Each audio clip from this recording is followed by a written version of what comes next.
If you're learning to program in Python and you like video games, I've got a really cool project for you. What you're seeing behind me is a Starfield visualization. I made this using Pygame, a Python library where you can make video games. In this video I'm going to show you how to build something like this, and it will give your Python skills a boost on your journey to the stars. And if you stick around to the end, I'll show you a little montage of how to take this visualization to the next level and create some really cool and spectacular visuals. So let's get into it. Alright, so the first thing you need to do is open your Python, get your environment ready, and we're going to do pip install pygame, right? We're going to use the pygame module to do all this. So you need to pip install it, and we're going to create a new Python file, and you can call it whatever you want.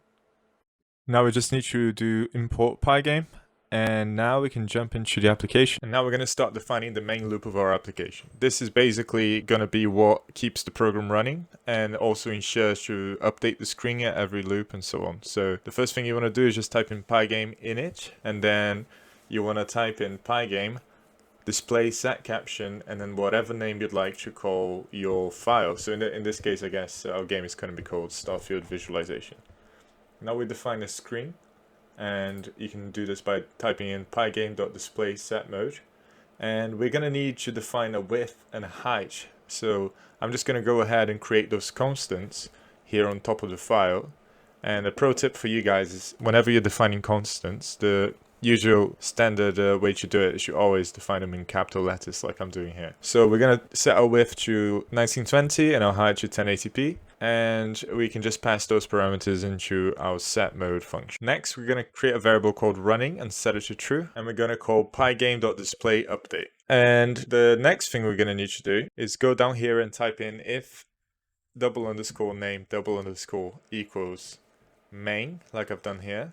Then we're just going to call our main function. The reason we need to do this is that if we're running the Python file just by running the file in itself, then the name variable is going to be set to main, and Python knows that we want to run whatever is under this if statement. There's one more thing we need to do that I forgot. So we want to type in while running and put the pygame display update under that so that the display gets updated. And now we have a screen. The only problem is currently we can't quit the screen. So we're going to have to go back and change something really quickly. So inside a running loop, you want to type in for event in pygame.event.get. We want to do an if event.type equals pygame.quit in all caps. Then we will set running equals to false. And what this means is basically if we close the window or if we close the window, we'll stop running the loop, essentially. That's what it means. And now we can quit our game, which is a great feature. So next up, we want to actually start defining the class for our star object. So if you've worked with classes before, you might not know about this, but classes are kind of like a blueprint that let you create objects or instances. So the class defines the blueprint, and then you can use that blueprint to generate multiple objects, and they all work in the same way. So we're going to start defining the init function for our class like we're doing here.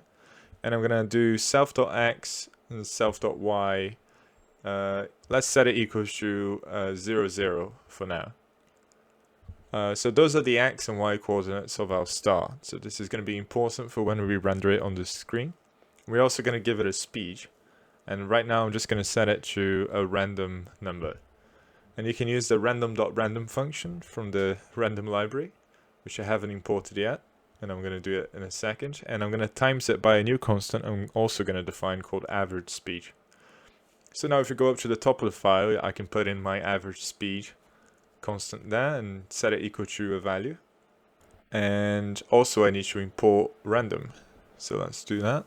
And maybe we should also give a size to the object. So I'm just going to do self.size equals 1. And here we can already define our first property, which you can use the decorator property here to specify, and then we do def initial position self, and this property is going to be the initial position of the particle, right? So the initial position in this case we want it to be the middle of the screen. So in Pygame the top left of the screen is set to 0, 0, and the bottom right will be set to whatever your resolution is. In this case it will be 1080 and 1920.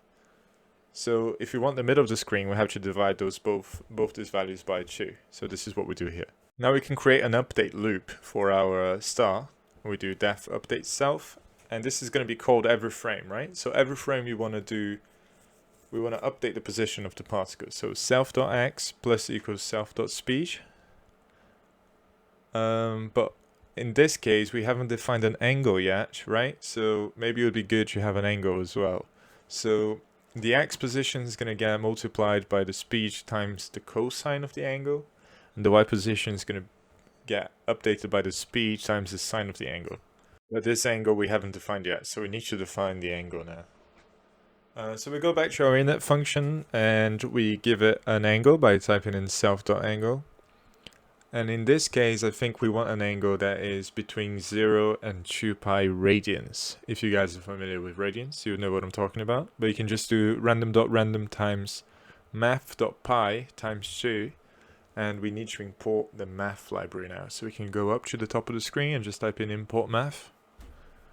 So we've got almost everything in place now. We just need to generate some new stars, right? So we do stars equals open brackets star, and you basically call the class there for I in range number of stars. We need to define a new constant again for how many stars we want to spawn in our game. And then for each star, we need to update them, and we need to sort of draw them into the screen.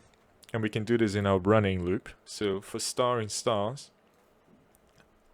we're going to do pygame.draw circle. And this takes a bunch of parameters there, but you need to pass in the string that we defined up there, and the color, which I'm just going to set to 255, 255, 255, so that is white in RGB. And you pass in the star X and the star Y value. Also, we need to pass in the size, and that should be it. Now we can also remember to call our update function, and we don't see anything. Yeah, it actually took me a little bit long to figure it out, but basically I had put round brackets rather than square brackets around stars. So I've changed that now, and what that was doing before is it was turning it into a generator expression. So now you can see we have some stars spawning into a screen, which is great, is what we wanted. And I'm just playing around with the average speed and seeing if I can get them to move out. And you can see now that our stars are moving, and it's looking good. Okay, let's make one more adjustment to the code. Now, I think I would like the stars to go back to the center whenever they come out of the screen. So we can basically create a new property to check if the star has come out of the boundaries of the screen. So we can do that by just adding the decorator property again, and we do a def is outside of boundaries. And what we're going to check here is basically if the X and Y positions have gone beyond the screen width, right? So we do if X, if 0 is greater than self.x, or self.x is greater than screen width, or if 0 is greater than self.y, or self.y is greater than screen height. And if that's the case, we want to return true. And if it's not the case, we'll just return false. And we can go down here in the update function now and type in if self.is out of boundaries. And if that's the case, we're just going to call self.init. So what I'm doing is I'm basically just reinitializing the star. So it's going to go back to the center with a random position, with a random velocity and so on. So now if we wait to see if a star comes out of the screen, we should be able to see it go back and just pop back into the center now. There you go. I want to check out what it looks like if I increase the number of stars. So let's turn it into 200 and see what happens. Yeah, that looks much better. If we increase the speed a little bit,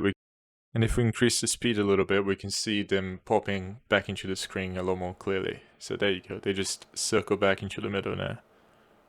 So we're getting pretty close at this point. There's just a few more tweaks we're going to have to do. So I'm going to add a new property that can tell us the distance that the star currently is from the center. We can just call it distance from center. This is going to be, well, it's going to take a little bit of maths and trigonometry here, but bear with me. So we're going to say that the distance equals the square root of self.x minus the position of the middle of the screen, self.width over 2. All of that squared plus self.y minus s height over 2, and all of that squared again.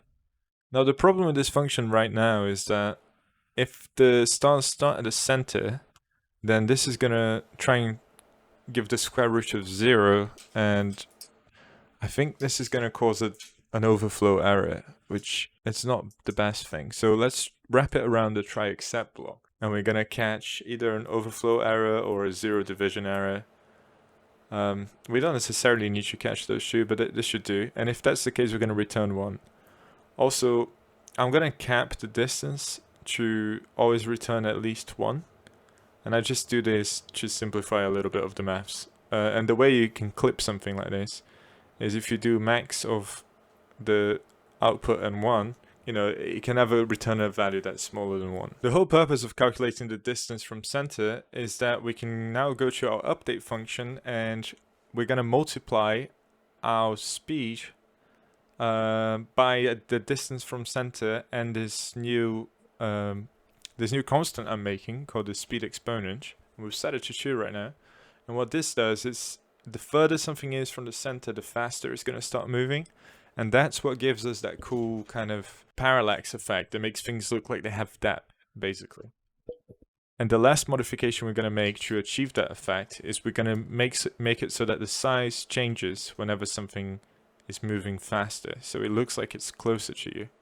So we're going to say that the self.size equals self.speed times the speed size multiplier, which is a new constant we have to adjust.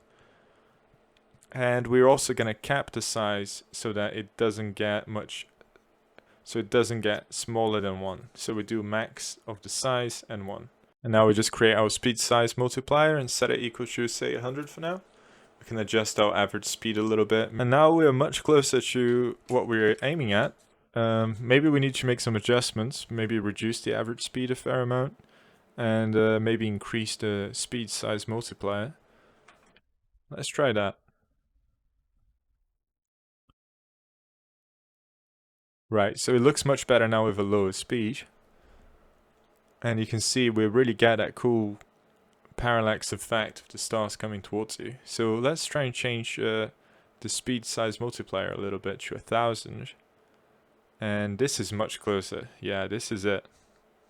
The last trick we can do is we can create a new variable. We're going to call it the blip rate. And this is going to determine how many frames we wait until we flash. Basically, we clear the output from the screen. And if you set it to 0, the stars are just going to turn into lines, essentially.